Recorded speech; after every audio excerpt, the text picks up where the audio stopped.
or whatever. Like a little before 8 o'clock. Oh, hello? I've just been like sitting here waiting.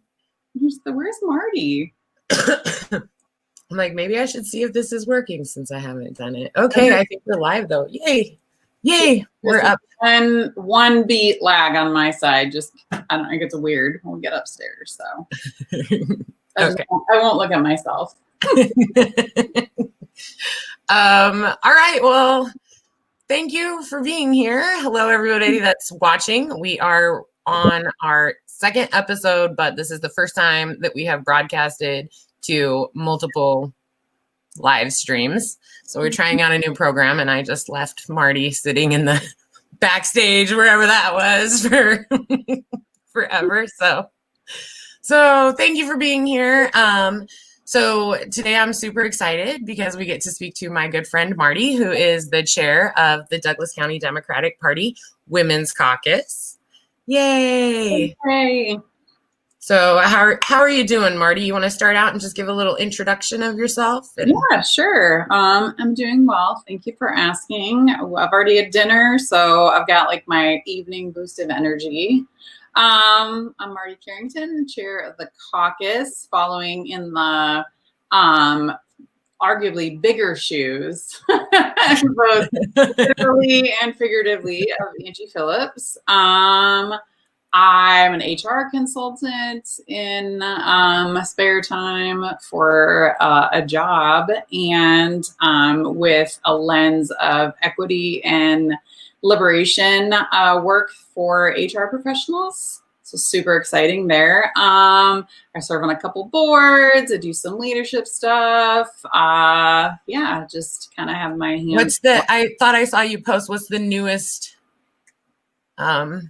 organization that you're serving on the board for? I saw they had an event coming up. So I am the chair of Omaha Girls Rock. We have a karaoke showdown coming up if anyone wants to upload some karaoke videos. So I serve on that chair, and I've been on that board for a couple of years now, and it has my heart and soul. I serve on the fundraising board for Planned Parenthood, and I'm also on the leadership team for the Women's Fund Circles organization, which is like a cohort of women's leadership. Awesome. So you do all the things to help women and girls and folks who identify with an identity that's centered women, cis women, trans girls, cis girls, all the wonderful people. Yeah. Awesome. Well, I wanted to have you on tonight because one of the things that I'm trying to do with this live stream is to kind of lift up organizations that are doing good work in our community. And of course, I want to talk about the Women's Caucus because it's one of my favorite little organizations, or whatever you want to call it here. So we did... before we get into it, like, you want to explain for those that might not know, like, what a caucus is? Yeah. So a caucus is really, in layman's terms, just like a group of folks that organize typically around a political party or a political platform. So that's where you'll hear folks talk about a caucus is kind of like a group of people who all agree with the same kind of guiding principles and legislation. And this one in particular is centered around women within the Democratic Party, and more specifically, Douglas County in Nebraska. So we fall under the umbrella of the County Caucus, which is a group of people organized around the platform and the legislation within Douglas County, which for the most part is Omaha, and a little bit more, but it's basically Omaha, Nebraska. So we are tucked up under the County Caucus, and then there's like the State Caucus. So it's kind of like this big organization, and they start getting kind of more and more narrowed and focused. Right now, the Women's Caucus is the only caucus under Douglas County Caucus. So in past years, there's been a Douglas County Black Caucus, I think perhaps a Latino caucus, and then those caucuses exist at the state level as well. There's also a Women's Caucus at the state level, but we're separate from that, even though we align basically on our platforms. Yeah. So it's a cool way to like get involved in local politics without feeling like you're like in the mucky muck of politics. It's kind of a cooler way to get involved with like more of the work that you want to see done and helping candidates get elected and helping legislation get put forward. Awesome. I think so. We started the Women's Caucus, and I know that kind of how it developed for some history was I was actually browsing through Facebook and I had seen a post that said, "Hey, did you know that Douglas County Democrats allows for caucuses?" And I was like, "Oh, they do they?" And I just thought that there's so much energy, especially with women in I think throughout the country, but especially here in Douglas County.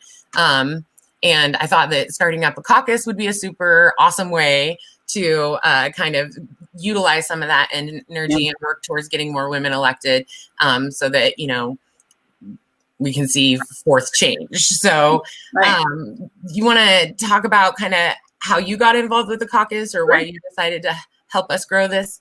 So I fell in love with Angie Phillips on Facebook, honestly. I met Angie, I met you like virtually, essentially, as you were organizing, I think, the Women's March after the 2016 election. And I was like, who is this amazing woman? And then you and some other folks started talking about forming this caucus, this women's caucus in Douglas County. And I was like, I want to be a part of that for the same reasons that you wanted to start it. You know, it's how do we get women elected? How do we advance the things that are important to us? How do we get legislation in our state legislature? How do we hold our elected officials accountable for the things that we care about? And so I reached out to Angie and Deb and I think Sarah Jane at the time and some folks that were already pretty active in campaigns and was like, yes, I want to be a part of this. And then was fortunate to work with another amazing woman on like kind of looking at how we can have diversity and inclusion efforts reflected in our platforms. And I was so proud of the work that we did when writing like bylaws and the platform statements, and trying to be like purposefully inclusive in our language and equitable in the way that we approached our work. I love that we did that from, the get-go. It wasn't like we created this whole platform and our bylaws and then said, oh crap, we need to like pay attention to our language of inclusivity and how it will be accessible. It was right from the start. So I was in love. I was smitten from the moment that y'all started the caucus. So then served as that committee kind of co-chair. And then when Miss Angie decided to run for the United States Senate and perhaps needed to take a little bit off of her plate because you were still like in charge of all the things, then I was fortunate enough to take on the chair role. And that's where I've been, gosh, whatever that's been, the better part of the last year then, I guess. That's awesome. And I was so thankful that you stepped up and you were like, because I kind of felt like I was like, gosh, I kind of started this and now I'm like, who wants it? Like I have something else. But when you were like, agreed to take it, and we did hold elections and do it fairly. It's just everybody was good with you taking it, so nobody else ran, So it was a nice, smooth transition, and I was just super excited because I know that you do have a focus on diversity and inclusion, and not, as an afterthought, but intentionally. And we wanted to make sure that this was a caucus that could be a true sisterhood and really support all of us and welcome and include everybody. So I'm really proud of the way we developed that as well. We didn't just copy somebody else's platform or copy somebody else's stuff. We really put some thought into it and got some input and spent a lot of time on it. So I think that is definitely one of the things that the Women's Caucus can be proud of, and is maybe because it's newer, also was a little bit more of a unique opportunity to do that, as opposed to some of the other caucuses that have had, bylaws and platforms for so long. So what is the actual mission of the Women's Caucus? All right, I had it pulled up here so that way I had it all at the ready. So this is me stalling till I can open that page. So our mission is to empower women of all ages, advocate for women's rights, educate on women's issues, work towards equitable representation of women in leadership, both inside and outside of government, and to grow the Democratic Party.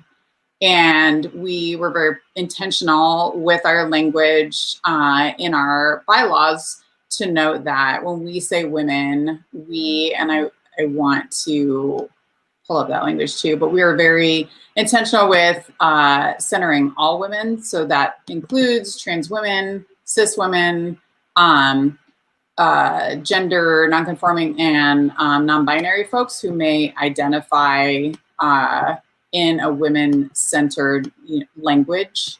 So it's all women. And again, just really proud that that was an intentional piece of our mission. Yeah, and I can remember excuse me, having that discussion because we wanted to make sure to get the language and the wording right. Yeah. And then I know not that long ago, you had tagged me in some stuff, they were like, hey, here's some language that would help with that. And one of the things that I love about the Women's Caucus is that we're trying to do our best, but always ready to improve and look for even, better ways of doing things. And so we're not like stuck on something, we're like, well, this is what the best with the knowledge we had, but definitely welcome more information to be able to expand on that. Absolutely. And I think that just like we did that with the bylaws and, the membership, and because I know like part of one of the things that was great about having some diversity in the group that was founding it was that we had Fatima, who is a wonderful, amazing woman. She's also a dreamer. And she was able to say like, hey, these are the things that would make it hard for my community to participate. So we were able to have that knowledge so that we could build it to be a more inclusive organization. And so, but then we really put a lot of thought and focus into the platform too. So I want to make sure, I feel like for Nebraska and for Douglas County even, our platform is definitely one of the more progressive platforms in the party. So you want to share with us a little bit about the platform? Absolutely. So we really have 6 key issues that we've written into the platform for the Women's Caucus. And you're absolutely right, Angie. I'm really proud of it. I know that we're also looking to go back to our our platform and our bylaws to ensure that we're still working towards and achieving those initial kind of feelings, because we wrote them following a really strife-ridden election in the 2016 election, and we really wanted to have progressive women-centered values put forth. And so we talked about believing women in all marginalized communities deserve equal pay and equal opportunities. And that's regardless of parental status, that's regardless of employment status, childcare needs. So we have a platform of seeking women's economic justice. Our second piece of our platform is seeking to end violence against women. So advocating to end violence in all of its forms: domestic violence, sexual harassment, hate crimes across lines of gender, sexuality, race. It's really about changing the norms that are kind of woven into our society that promote and encourage toxic masculinity and violence against women. The third piece of our platform is focused on healthcare. So we believe healthcare is a human right. If you could see my shirt, abortion rights are human rights, because I've always got to have a good graphic tee on. But we want timely healthcare of appropriate quality, regardless of the ability to pay. So in 2017, that's what we wrote. I think it's fair to say that some version of Medicare for all, universal, affordable, tax-funded healthcare is really what we're talking about in 2020. And I'm excited to see that even what politicians who might not be labeled as progressive in 2017 are using this language now, which is really exciting. The fourth piece of our platform is around reproductive justice. So supporting full bodily autonomy and a woman's right to choose if and when she becomes pregnant. And I love the wording there too, because we're like founded by a lot of moms and a lot of moms who believe in reproductive justice and bodily autonomy. So this is abortion care, and it's birth control, and it's all of the facets of reproductive care, and it's emergency contraception and family planning services. Like if someone wants to become pregnant, what are their options there? But also as well as helping with parental education, adoption, foster care, all of the things that can make a family in whatever that definition is. The fifth piece of our platform is about equitable representation. So really this came out of, we're tired of it really only being men that we saw in the majority, and primarily cis men. We want equal representation and equitable representation. So this looks different in all different levels of leadership within politics, within government, and what do we need to do to advocate for women candidates and women elected officials. And then the last piece of our platform just boils down to equality. So human rights are inseparable. So we know that our identities all intersect, and we really demand equal rights for all humans. Yes, we're a women-led group, but we recognize our positions of privilege regarding race or economic, socioeconomic standing, religion, whatever it is, but our focus is to provide and work and fight for equality for everybody. So, just those simple things like that. But I love it. I love this platform because it's like the 6 core tenets of me as a person, and I know you as a person. So I love it. I'm bought in. Yeah, I think that the platform is great. Like I said, we're always looking for what we might have missed or, ways to improve. But I'm incredibly proud of the platform that the Women's Caucus ended up with, and the way that we try to really live by those values, not just as a caucus, but as individuals outside of that caucus. And I think I love the fact that we were able to kind of put a focus or an emphasis on that intersectional piece. And, historically, there's a lot of the women's movement has historically left out women of color and marginalized women that also are a part of other marginalized communities. And so I think that just having that in the platform and, acknowledging it right away is just really a big step for what we generally see within kind of these party platforms. So, and then, so that kind of leads me to the endorsement process, because you just said that, these are the 6 key things, and, so you want to talk a little bit about the endorsement process and how we decided to move forward with that? Yeah, so it's exciting. This is our first year of a full election cycle, and having the timing and ability and resources where we are able to endorse candidates in the general election. So we made a decision as a caucus to not endorse in the primary. And that was partly because we had this huge slate of amazing progressive women that were running for a number of offices, and sometimes in the same race. And so we didn't want to draw focus away from one candidate or another. And primarily, especially I would say in our unicameral, where it's a nonpartisan establishment, and we just wanted to throw all of our support behind all these amazing women. So what we did for the general election is create an endorsement survey and really ask candidates straightforward, this is our platform statement. Do you support it? And will you support and sponsor legislation, policy changes, or whatever that looks like in your elected office, both as a candidate and as an elected official if you were to win?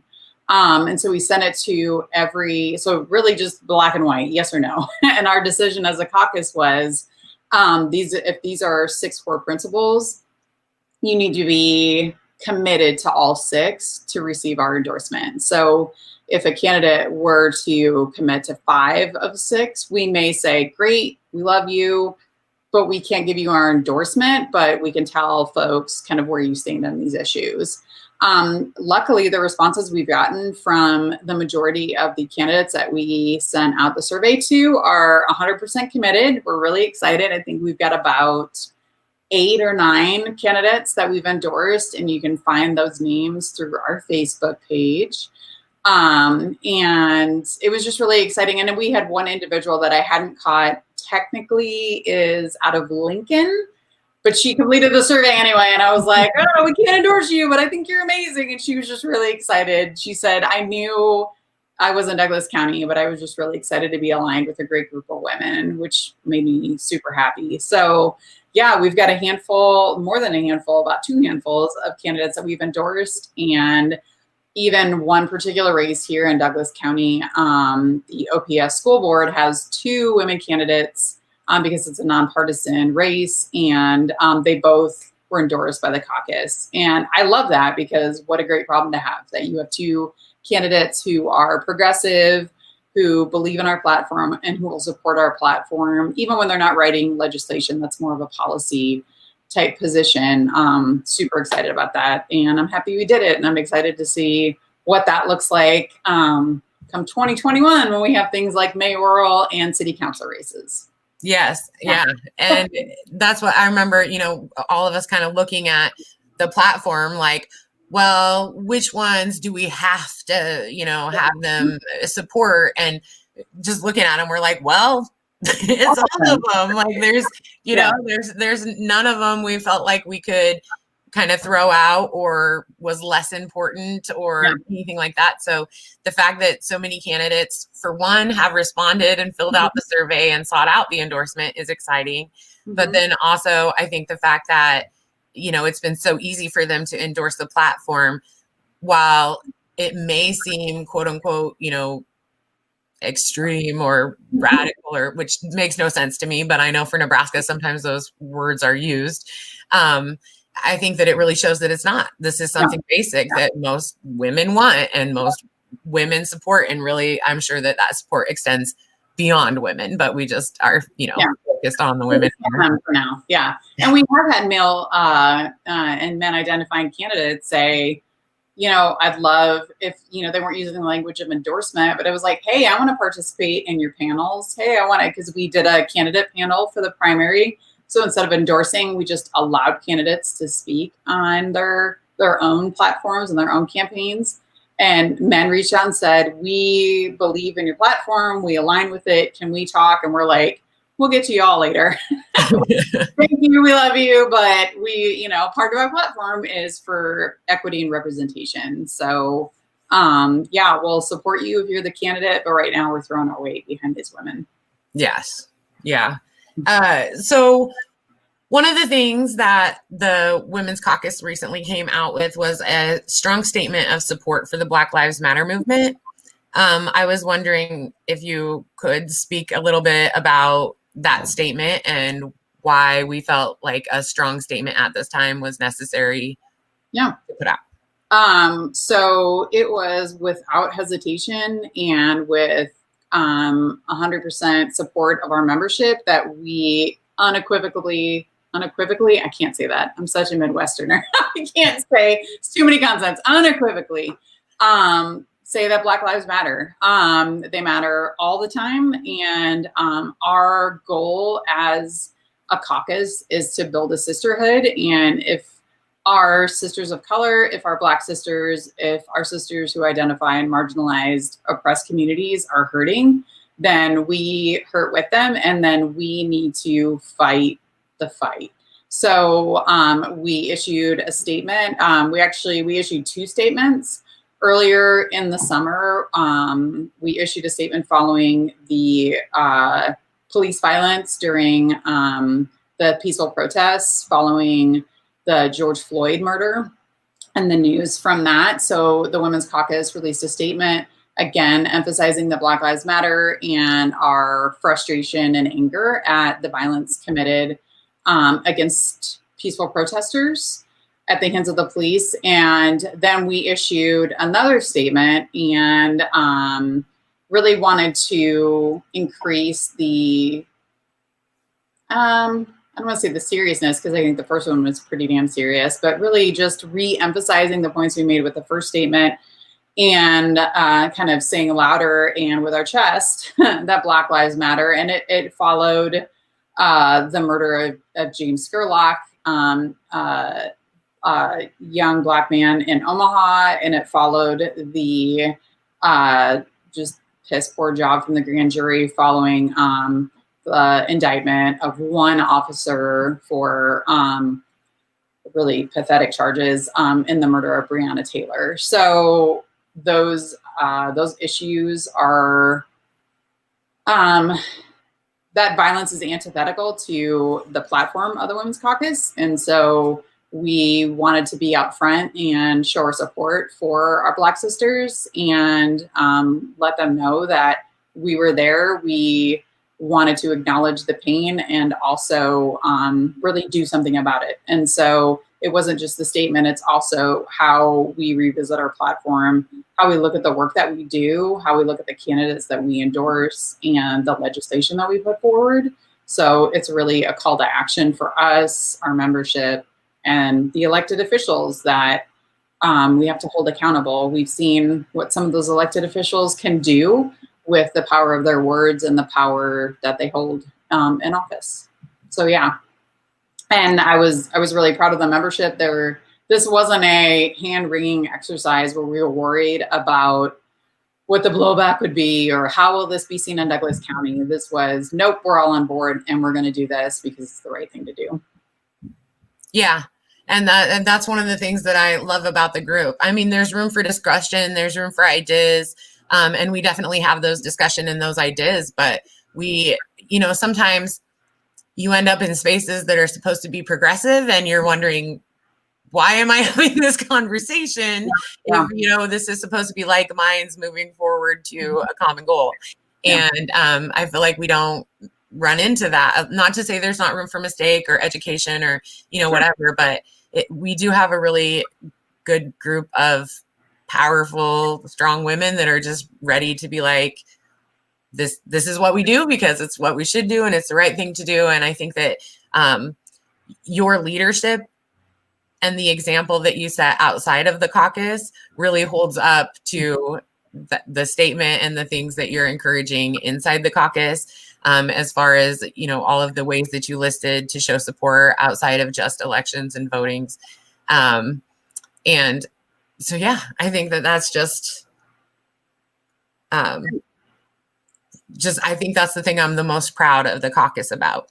And we see the results of that because we are able to get a more diverse membership because we work actively on ensuring that there is a safe space when we meet.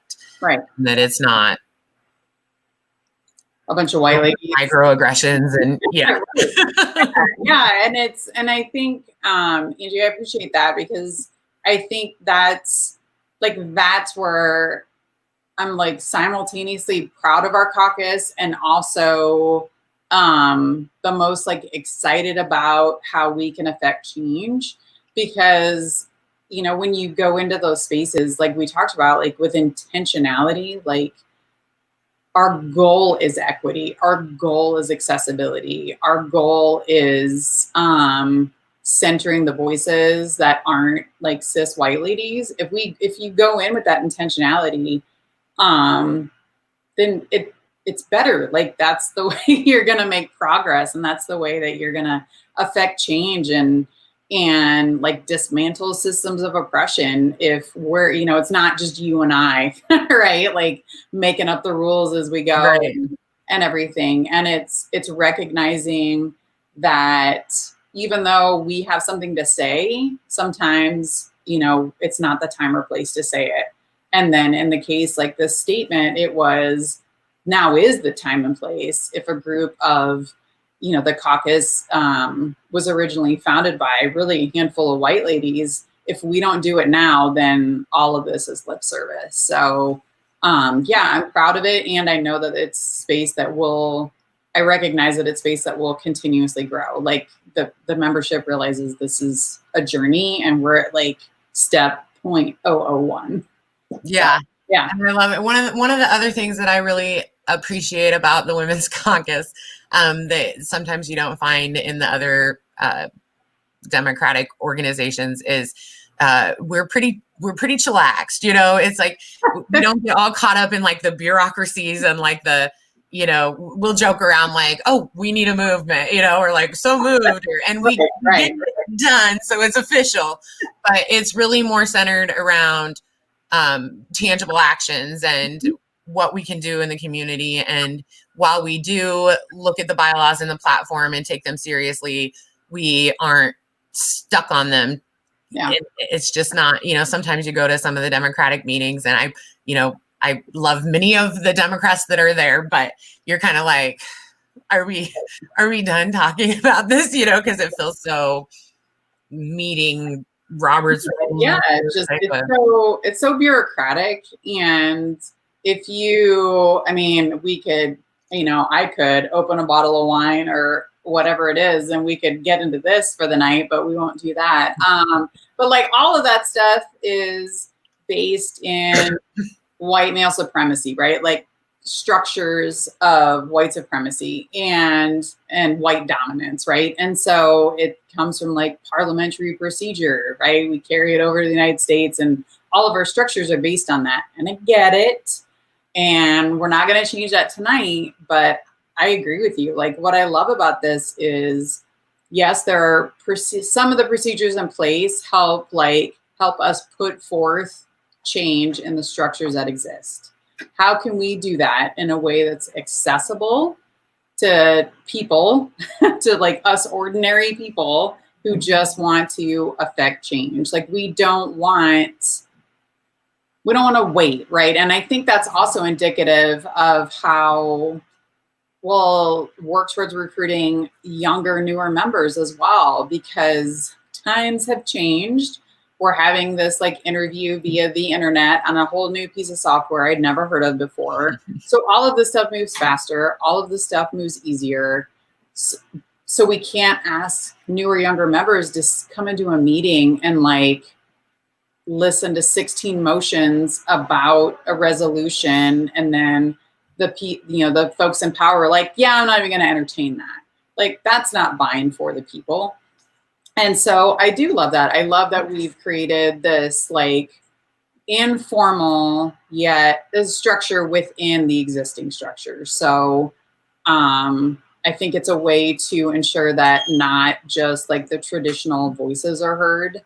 And it's more welcoming, because those other spaces can be so intimidating that I know, and I think you're the same way, Angie. It was just like, I want to do something, but I don't know how, because I don't even know how to get in the door. And I've heard from members of the caucus and folks that have kind of joined our group this year was like, this is the most accessible space for me. Like I was able to come in and learn what we're doing and try to affect change. And all I had to do was like, come to a meeting. So I love that. And I know that it's not everybody's cup of tea. And I know there's rules we have to follow, and we try our best to follow them. But even just things like being flexible with our meeting time, understanding that we've got a lot of working parents or folks that may work non-traditional hours. So can we meet at 8:00 on a Wednesday versus, right. We put in the ability to have online virtual meetings with access to vote before the pandemic. Yeah.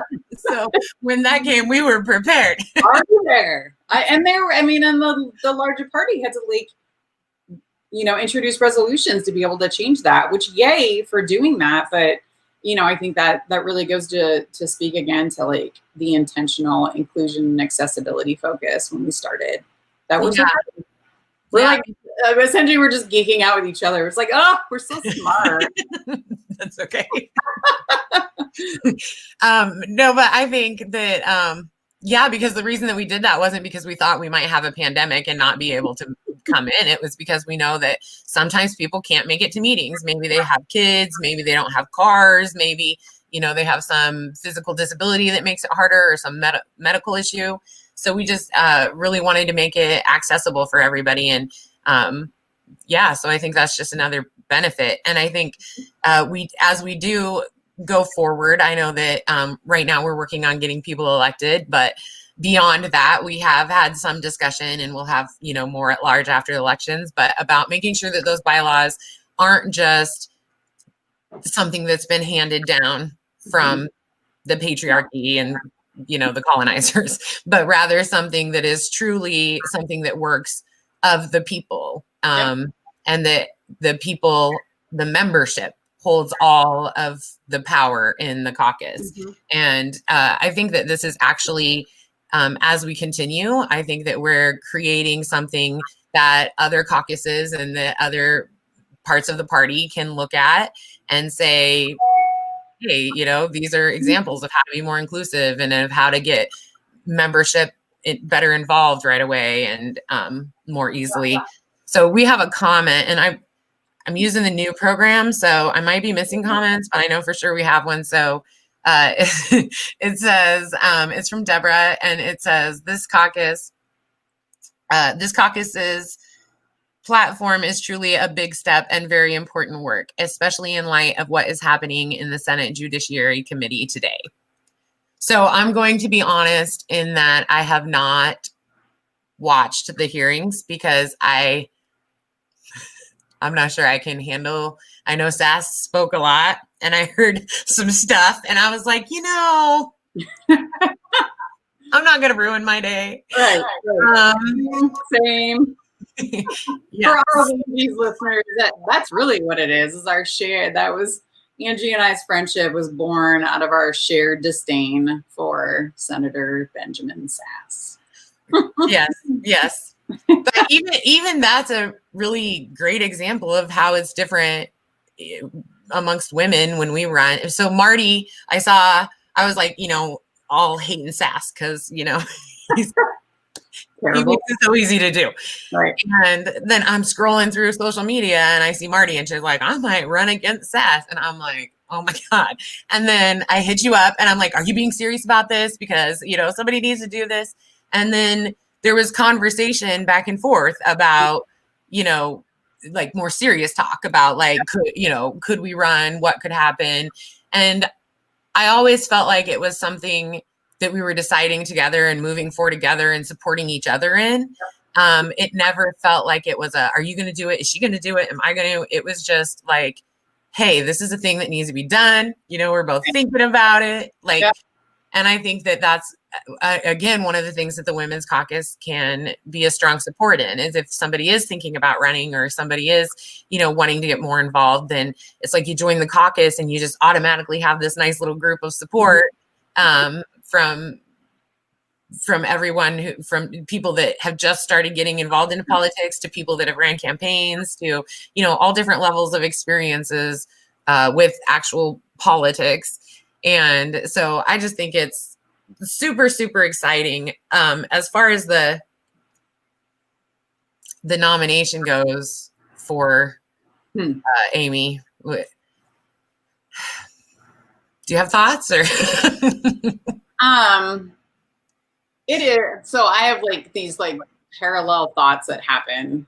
One is incredible frustration with the ongoing consistent hypocrisy of the current GOP, right? Just completely ignoring what they had said just 4 short years ago, completely ignoring that like the election is live. There are people all over this country voting right now, ignoring that there is economic relief sitting ready to be, reviewed and voted on by the Senate, and they refuse to even acknowledge it. The Senate Majority Leader refuses to bring it to the floor, but yet they're rushing through this like nomination and hearing process for this new justice. So just the like mind-boggling hypocrisy. Well, it'll never see. My husband's like, I'm surprised you're surprised. I was like, I'm not surprised.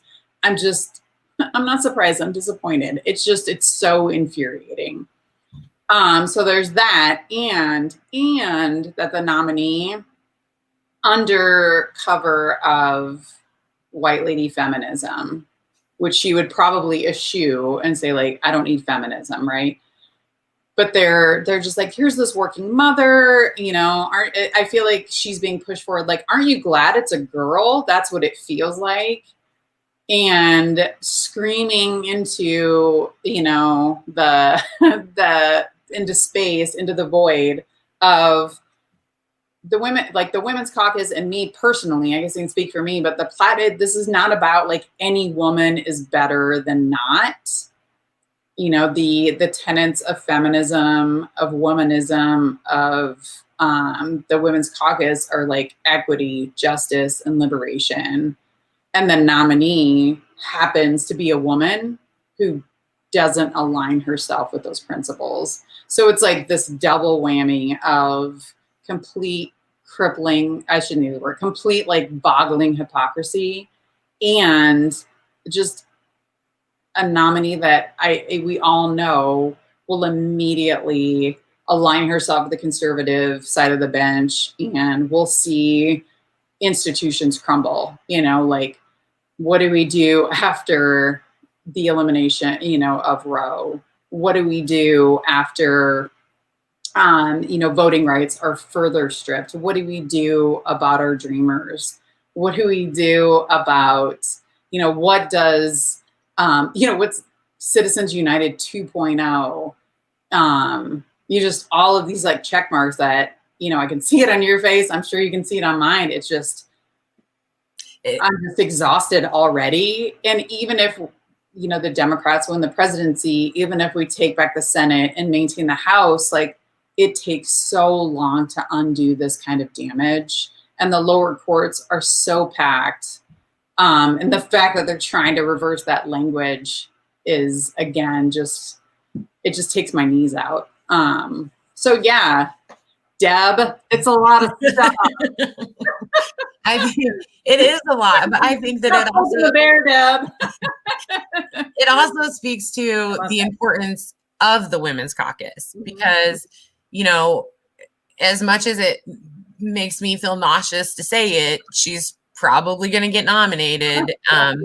I'm assuming they'll wait until after elections to try to get people out, and then they'll confirm her sometime between November and January is my guess. Yeah. And there's just, unfortunately, not a whole lot that the Democrats can do to stop it right now, because the Senate holds a majority. So, I think that, we will, regardless, even if the Democrats win big in all of the elections, if she's still on that Supreme Court, we are definitely still going to have battles that we have to fight. And, we saw attacks on a lot of those things even just come through our state legislature this year with like the abortion ban thing. And yeah, just so much legislation that would just make your mouth drop. And so I think it's important that we have a group that is committed to these areas and promoting the well-being of women and femme identities, and so that way we can try and stop whatever does come at us. It is very scary. One of the things that I've kind of like with the Roe v. Wade stuff is like, it's got so much precedent. So for a while now, I've kind of been like, it's been there for so long. It's got so much precedent. It would just be ridiculous if they were to actually overturn something with so much, with so much precedent behind it. But with the way it's going and all of we're living under a fascist dictator, so like you can't just assume that it is safe. So I'm really glad that we're developing these local supports to help ward off whatever results from that.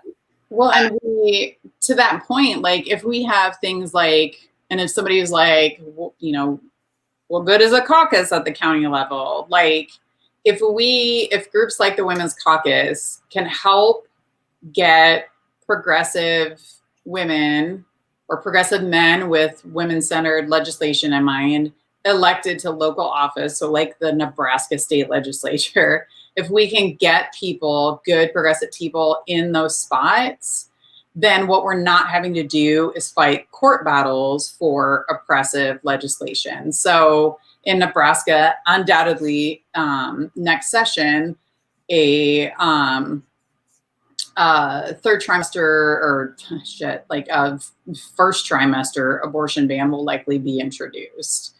And it's unconstitutional the way that things stand right now, right? And so then those things go to court and they're fought in, state court and appeals, and that's how you end up like progressing things in the Supreme Court.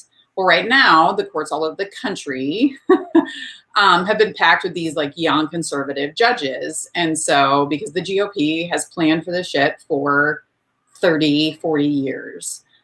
So what we can do as a caucus is help get people elected to things like state legislature, to city council to help protect and implement city ordinances like for LGBTQIA employment discrimination bans, right? And so if we can stop things at that local level, that helps prevent things from going to, court. I mean, the other side can sue us too, and that, that can start the process, but it just, when we're at like doomsday level right now with the way the Supreme Court is going, and we can help elect progressive people who do things like introduce, an end to the filibuster at the federal level, or introduce, resolutions for increasing the number of justices on the Supreme Court. Like those intricacies of all that, like parliamentary procedure that we just poo-pooed on, you got to have progressive people in there working within the systems too. So like that's the other reason that I think you and I get geeked out about things like caucuses and local elections, because that's where you feel it first, and that's where you feel it the hardest usually. It's if city council can pass a mask mandate, that can help save literally thousands of lives, because at the federal level, there's no leadership whatsoever during the pandemic. So, right. For local, what is that? All politics are local. Yeah. And everything's political.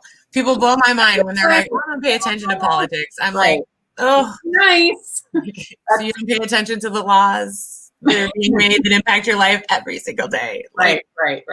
Yeah. But I mean, I understand what they mean as far as, because dang, there are some days when I'm like, I can't turn on the TV, the radio, social media. I'm not stepping outside my house because I can't deal with anything political. Yeah. Not today. Right. That's just self-care, Angie. So one thing I do kind of want to touch on, since the caucus is so awesome, we do call it, or it is a part of the Douglas County Caucus, but I did want to just kind of put out there that we do welcome folks from like Sarpy County or surrounding areas. Yep. We even tried to make that as inclusive as possible in the bylaws, making exceptions. So if they're regular members, they're participating, then, we can include them on votes and stuff like that. So definitely, if you're also in Sarpy County, please feel free to join. So let's throw out some information, and I'll be sure to post it on the link too. And Cindy says that she believes the plan is to confirm Amy right away. The ACA and possibly election issues will be before the court right away, and the GOP needs her vote. Yep. Thanks, Cindy. Just twisting the knife. She's like, Angie, you're wrong. They're going to do it right away and take away the ACA. Right. You're trying to get us to cry.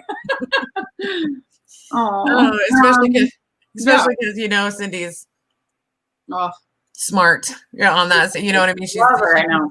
Yeah. So, all right. So let's get some. I'll get some links dropped. I had a thing I was going to copy and paste them, but I'll do it after we hang up because I forgot. But so definitely you can follow us on Facebook. Yep, Facebook. We have a Twitter as well.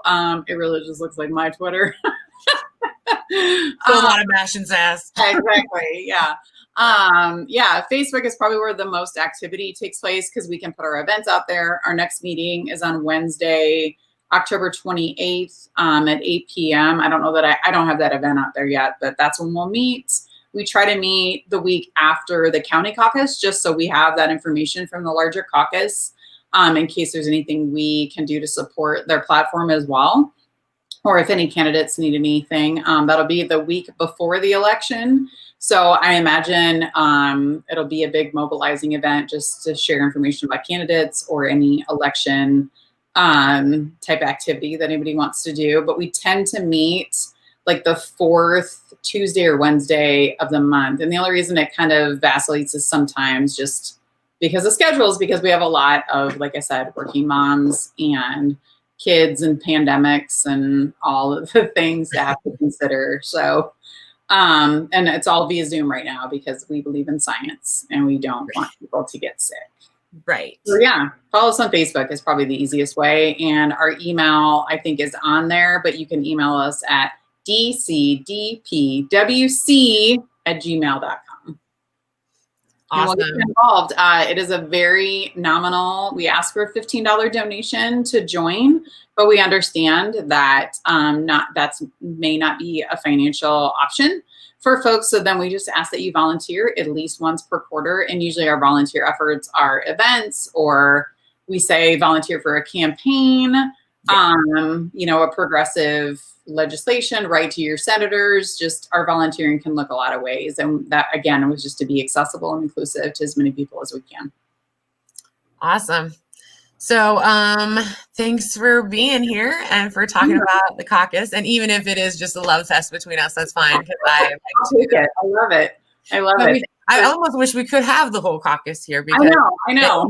So for folks that are watching, if you haven't joined the caucus yet, please do attend a meeting. It's really empowering and uplifting, and you can quickly see, and some of us know each other, so we talk about, we do try to actively remember, that to be inclusive of new membership that maybe isn't as outspoken as some of the rest of us.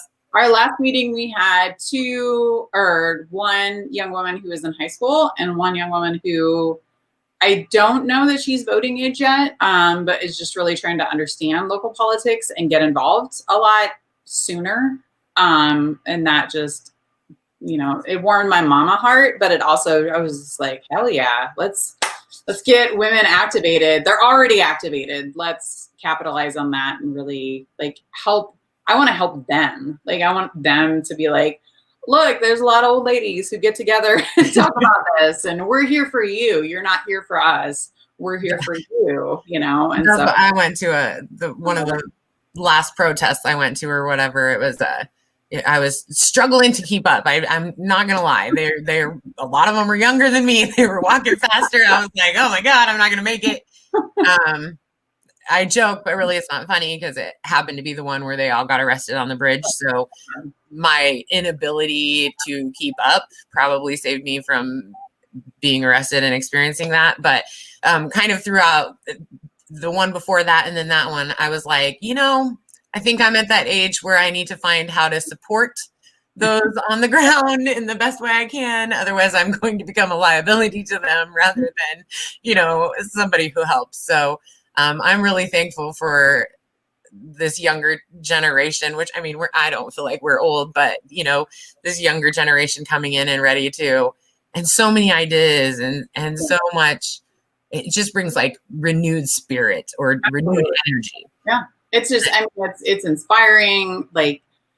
Young folks have this language that we're still stumbling with, and it is just second nature, or it is their nature. And it's pretty badass. I love it. I'm all about it. I don't believe the entitled young, Gen Z millennial looking down your nose. That's not what I see. I see a lot of folks who way earlier in their life have realized the systems are broken and that they're set up purposefully to oppress. It took me a long time in life to get there. And these young folks are already there. And I really think that's why people in positions of power have looked down their nose at these younger generations, because they already see it. Like, they see through the bullshit. They see, I've just made the assumption I can swear on your live. But they see through the bullshit, and they see, like, they know. And it's frightening, I think, to positions of power. And I love it. Like, here's my time, here's my energy, here's my money, I'll get out of your way. Do you want me in the way? I'll body block. Whatever it is, I'm there. Yeah. And I know you are too. And that's why I like the Women's Caucus. Yes. So, all right. Well, I'm going to do a quick shout out since we are talking about electing women. If folks are looking for candidates to volunteer for, I'm just going to be real right now. The best thing you can do for candidates is make phone calls. Yep. People are already voting. They have, lists with thousands of names on them that they need calls to make sure that they're aware of their names on the ballot and things. Postcards, canvassing, all of that is super fantastic. But right now, to get out of the vote time, they need the phone calls. So hit up for Senator Carol Blood, hit up for Jen Day, Allison Hymas, Stephanie Pleasant. Yep. And I know I'm missing the. There's a couple men who are aligned well with our progressive platform as well. I'd say like Tim Royer and Terrell McKinney. Senator Wayne is up for re-election. Senator Vargas is up for re-election. Those folks are top notch also. Whom I forget. Inevitably we'll get off this call and we'll Yes. But yes. So, so point being, right now our state legislature is really important, and you need to make sure that you get out and canvass for some of those women. It'll be especially important that we not just keep seats, but flip some seats in our state unicameral, because we do have redistricting coming. Yep. So, all righty. Any last thoughts, Marty? Just also return your ballots. Yeah. If you haven't already, complete and return your ballots. I drop mine in the drop box. You've got time to mail it, but if I was you, I would take it to a drop box and physically put it in. If you're going to vote in person, I recommend voting early. Go to the Election Commission and vote early. You can start voting already, right? We're in early. October 5th, I think, was the first day. Put your mask on and go vote early. I've heard the lines are moving pretty quickly and mask compliance is strong. If you're going to vote on the day of, just be careful and take care of yourself and social distance and all that. But if you got those ballots at home, fill them out, send them back. Please get them in. I heard something this morning that said at this time in 2016, there were roughly like 1.5 million early ballots being returned. It's like 10 million right now. Wow. So we're at like record numbers of, they think that's due to the pandemic, of course, concerns about election locations and safety concerns, because there's a narcissist fascist in charge of the country. And then, and also just the ease of it. There's a lot of states that have made it fairly easy. And Nebraska's one of them. Like, it's pretty easy to vote by mail in a largely red conservative state, Yeah. So that warmed my heart to hear that we've got record number voting already. So yep, that's awesome. Make sure that if you do vote by mail and you drop it in the ballot box, that you sign it. Envelope. Sign it. Because I believe that's why most of them get thrown out, is because it's forgotten to be signed. So, all righty. Hey, thanks for talking to me, Angie. Thanks for being here and doing this, and for everything that you do and all of your awesome badass womanness that I love so much. You too, my dear. You too. All right. Have a good night. You too. Bye.